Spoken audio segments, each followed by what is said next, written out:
Manchester United versus Bournemouth. ഇവരെപ്പോൾ കളിച്ചാലും അതൊരു ത്രില്ലറായിരിക്കും. കാരണം ഈ സീസണിൽ ആദ്യ എന്ന് പറഞ്ഞാൽ ഇവർ ഏറ്റുമുട്ടിയ ആദ്യ മത്സരം ഓൾഡ് ട്രാഫോർഡിൽ വെച്ചിട്ടായിരുന്നു. മത്സരത്തിൻ്റെ റിസൾട്ട് 4-4 സമനില തന്നെ. കഴിഞ്ഞ ദിവസം ബോൺമത്തിൻ്റെ ഹോം ഗ്രൗണ്ടിൽ വെച്ച് നടന്ന മത്സരത്തിൽ 2-2 സമനില. ആദ്യ പാദത്തിൽ 8 ഗോൾ പറഞ്ഞെങ്കിൽ രണ്ടാം ഭാഗത്തിൽ 4 ഗോൾ പറഞ്ഞു. രണ്ടും പക്ക ത്രില്ലർ മോഡിലുള്ള സംഭവമായിരുന്നു. അടി തിരിച്ചടി ആ ലെവലിലായിരുന്നു.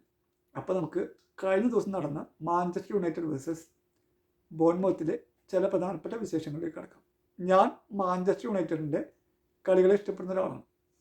അങ്ങനെ വെച്ച് നോക്കുമ്പോൾ ഈ 2-2 സമനില ഒരു ഭാഗത്ത് വിഷമം ഉണ്ടെങ്കിൽ പോലും മറുഭാഗത്ത് വളരെ വലിയ ആശ്വാസമാണ്.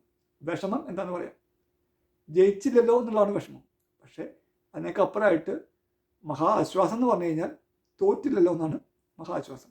കാരണം മാഞ്ചസ്റ്റർ യുണൈറ്റഡ് കളി തുടങ്ങിയത് 11 പേരായിട്ടാണ്, പക്ഷെ കളി അവസാനിപ്പിച്ചത് 10 പേരായിട്ടാണ്. മഗ്വയർ രണ്ടാം ഭാഗത്തിൽ റെഡ് കാർഡ് കണ്ടിട്ട് പുറത്തു പോയൊരവസ്ഥ ഉണ്ടായിരുന്നു. അത് കഴിഞ്ഞിട്ട് പുറത്തു പോയതിന് ശേഷം ഏകദേശം ഒരു 15 മിനിറ്റിന് അടുത്ത് യുണൈറ്റഡ് കളിച്ച് 10 പേരായിട്ടാണ്.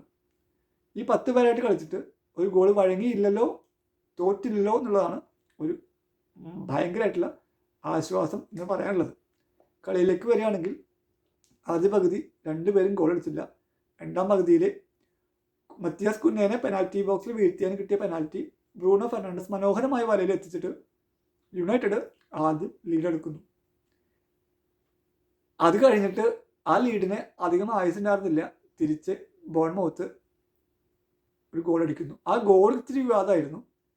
കാരണം മാഞ്ചസ്റ്റർ യുണൈറ്റഡിൻ്റെ അമാദിയാലോനെ ബോക്സിൽ വീഴ്ത്തിയിട്ട് കിട്ടിയ പന്തായിട്ട് മുന്നേറിയിട്ടാണ് അവർ ഈക്വലൈസർ അടിച്ചിട്ടുള്ളത്.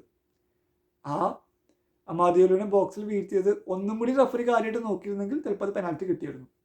മാഞ്ചസ്റ്റർ യുണൈറ്റഡിൻ്റെ താരങ്ങൾ മാക്സിമം അമാദിയാലും അപ്പം തന്നെ പെനാൽറ്റിക്ക് വേണ്ടി ഇതാക്കിയെങ്കിലും പിന്നാലെ ബോൾ എടുത്തിട്ട് ബോൺമൗത്ത് വന്നിട്ട് തിരിച്ച് ഗോൾ അടിച്ച് അവർ സെലിബ്രേഷൻ നടത്തുമ്പോഴും മാഞ്ചസ്റ്റർ യുണൈറ്റഡിൻ്റെ താരങ്ങളായ അമാദിയാലു, ലൂക്ക് ഷോ, ബ്രൂണോ ഫെർണാണ്ടസ് തുടങ്ങിയവരൊക്കെ റഫറിയോട് ചോദിക്കുന്നുണ്ടായിരുന്നു, അവിടെ വീഴ്ത്തിയത് പെനാൽറ്റി അല്ലേ ചോദിക്കുന്നുണ്ടായിരുന്നു. വാർ ഇടപെട്ടോ എന്ന് പിടുത്തില്ല, എങ്കിലും പെനാൽറ്റി കൊടുത്തില്ല. പെനാൽറ്റി കൊടുത്തിരുന്നെങ്കിൽ ഈ ബോൺമൗത്ത് എടുത്ത ഗോൾ ഡിസ്അലോ ചെയ്തിരുന്നു. അത് ഡിസ്അലോ ചെയ്തില്ല. അപ്പം അങ്ങനെ ബോൺമൗത്ത് ഒരു ഗോൾ അടിച്ച് സമനില കണ്ടെത്തുന്നു. അധികം വൈകാതെ തന്നെ മാഞ്ചസ്റ്റർ യുണൈറ്റഡ് ഹാരി മാഗ്വയറിൻ്റെ ഹെഡറിലൂടെ ലീഡ് ഉണ്ടാക്കുന്നു. 2-1 ആക്കുന്നു. മനോഹരമായ ഹെഡറായിരുന്നു. 2-1. അതിനും അധികം ആയുസുണ്ടായിരുന്നില്ല.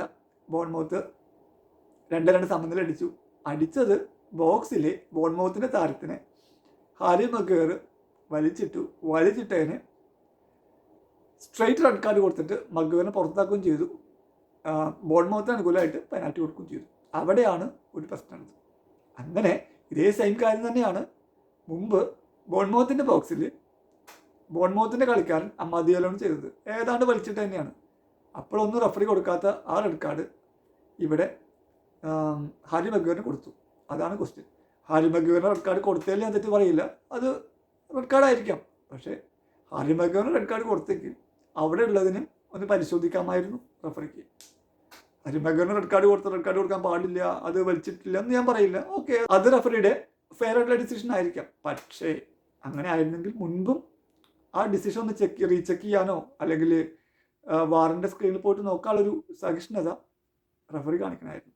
ഏതാണ്ടെന്ന് പറഞ്ഞു കഴിഞ്ഞാൽ റഫറി മാഞ്ചസ്റ്റർ യുണൈറ്റഡിൻ്റെ കളി ഏതാണ്ട് എടുത്തുകൊണ്ട് പോയി എന്ന് പറയാനാണ് ഞാൻ ആഗ്രഹിക്കുള്ളൂ. എനിവേ 2-2 സമനില. ആദ്യം ഏറ്റുമുട്ടിയപ്പോൾ ഓൾഡ് ട്രാഫോർഡിൽ 4-4 സമനില. അതും ഒരു ഇൻട്രസ്റ്റിംഗ് മാച്ചായിരുന്നു. ഇതും ഇൻട്രസ്റ്റിംഗ് മാച്ചായി അങ്ങനെ അവസാനിച്ചു.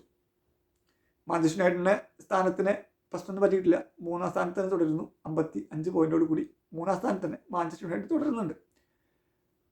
അതൊക്കെയാണ് വിശേഷങ്ങൾ. ഈ റഫറി ഒന്ന് മനസ്സ് വെക്കുന്നല്ല, ഒന്ന് ആ പെനാൽറ്റി ചെക്ക് ചെയ്തിരുന്നെങ്കിൽ എന്ന് പറഞ്ഞാൽ അമാദിയാലും വീഴ്ത്തിയത് കാലിയായിട്ട് സ്ക്രീനിൽ പോയിട്ട് അങ്ങ് ചെക്ക് ചെയ്തിരുന്നെങ്കിൽ ചിലപ്പോൾ മാഞ്ചസ്റ്റർ യുണൈറ്റഡ് പെനാൽറ്റി കിട്ടും. ബോൺമൗത്ത് അടിച്ച ഗോള് റദ്ദാക്കപ്പെടുകയും ചെയ്യുമായിരുന്നു.